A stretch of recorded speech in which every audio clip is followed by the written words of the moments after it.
Now about the Ron Johnson Show, we have another Robert, former Vikings. That's Robert Griffith, former Vikings DB. Just like Darius Butler, Robert Griffith and I were getting our MBAs at Fordham University before the pandemic took hold. But I've known Rob since I was in college. I watched him play when I was with the Gophers. We got to meet a couple times doing Vikings shows, Vikings Day, Live, Vikings Game Day Live, all that stuff. Robert, man, I want to thank you for joining the show. Let's just jump into this. Yeah. Everybody wants to know. I mean, you got so much stuff out there. I am finishing my Fordham now, so I'll be finishing up here real soon. Yeah.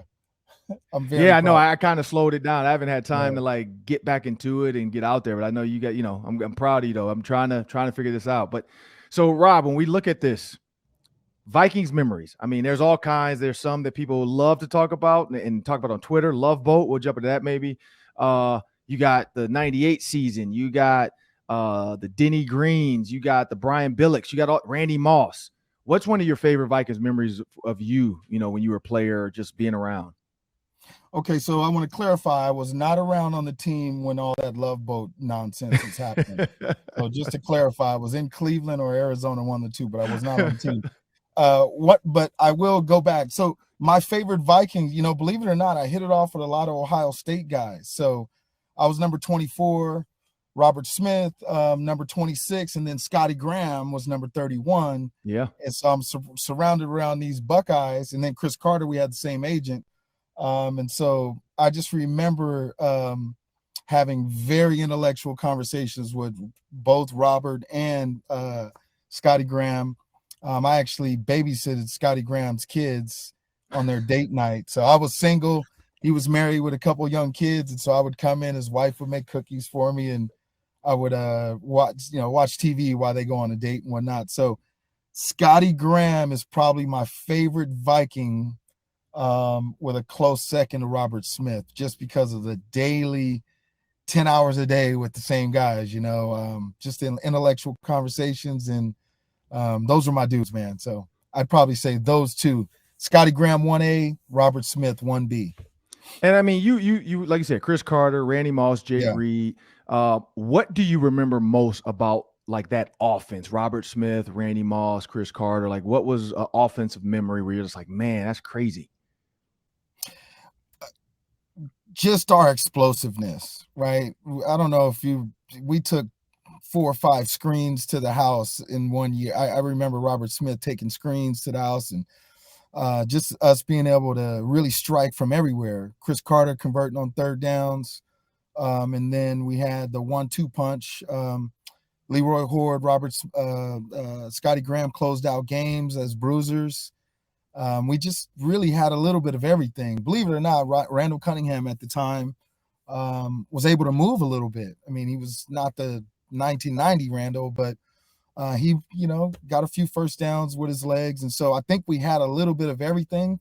I think we were known for Randy going down, his coming out party and stuff. Yeah. But it was really an all-around tough offense to handle, So I think that's what I remember the most. We can hit you up top with Randy, but our strong offensive line, we had Big K, Stussy, Randall McDaniel, Christie, Big Dave Dixon. Like, when you start looking at these numbers around us, all these guys were solid, formidable players, perennial Pro Bowlers. We had a Hall of Famer on there.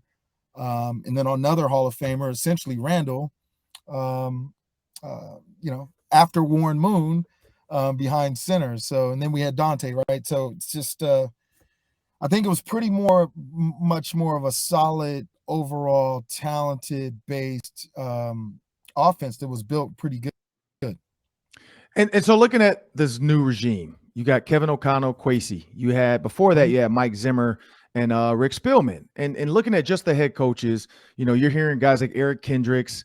You're hearing offensive linemen make these comments about a fear-based organization that, Mike Zimmer struck fear in these guys. And they didn't feel like he was approachable in the hallway. And they didn't feel like they saw him a lot if you're an offensive player because he spent so much time with the defense. And then you look back at Denny Green, and so now you see Kevin O'Connell, former player, former quarterback, back up to the Tom Brady with New England, played with the Jets. And so, Darius Butler played with Kevin O'Connell with New England. And then Steve Weish for the NFL Network said, in LA, Kevin O'Connell was that dude. Like, he's a player. He has that stiff jaw like Captain America, walks around, wants to have fun, throws the football, in practice. Those kind of coaches that still want to show you they got an arm. When you look at Denny Green and his style of coaching, and I heard stories from Brian Billick about it, as far as being a player's coach, guys like Ray Lewis, Billick kind of treated Ray Lewis like Denny Green would treat whoever, Randy Moss or Chris Carter. Robert Griffith, yeah. Or Robert Griffith, yeah. Like, whose style, like, was Denny more of a, like, were you guys, like, did you guys fear Denny, or was it more of a, like, he was a player's coach with Denny Green? Like, does he favor Kevin O'Connell more or Mike Zimmer? I don't know Zim that well, but I heard, a few stories. Obviously, a lot of guys talk. But I would say he's definitely more like Kevin O'Connell. But Denny had the respect. I think that's what everybody, when they hit the door, it was a certain way you had to act, professional was knowing your job. We didn't have a running test, right? In shape, or you're either getting cut or the team's going to move on without you. It's your responsibility. And so I'll name a couple Dennyisms, know your role and be the better role.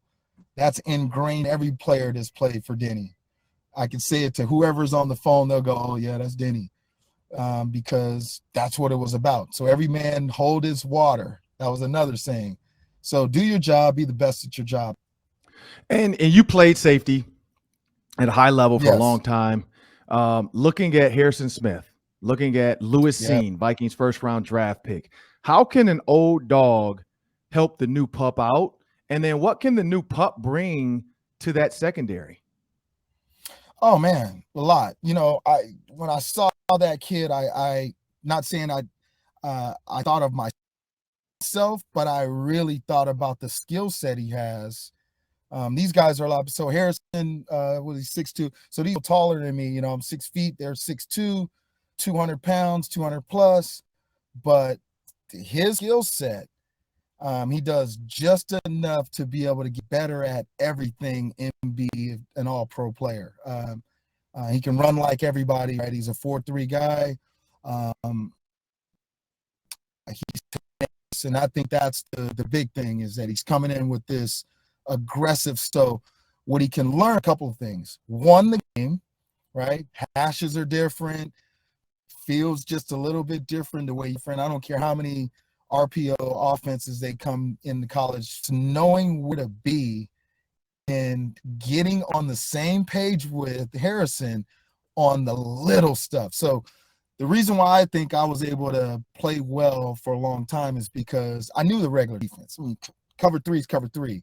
But where are you going to be where I'm in that gray area where now a quarterback doesn't know if I'm disguising, if I'm coming down, or if I'm like getting these little spots where you're on the same page with the other safety, where now you can bait quarterbacks.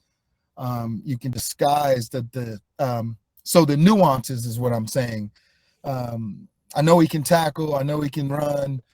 I'm excited. I think Harrison's going to really shine this year. He's going to have an even better year than years before because of this guy. Well, I want to thank Robert Griffith for joining the Ron Johnson Show today. And you heard it there. You look at Patrick Peterson. Darius Butler brought that up. Made the Pro Bowl, All-Pro as a rookie. So if Lewis Cine can learn from Harrison Smith, the Vikings might have 2 Pro Bowl safeties in this first year under the Lewis Cine new look defense, Ed Donatello's new look 3-4 defense. But Rob, man, I want to thank you. Up next, we got the Daily 3. That's 3 questions in 3 minutes. Stay tuned.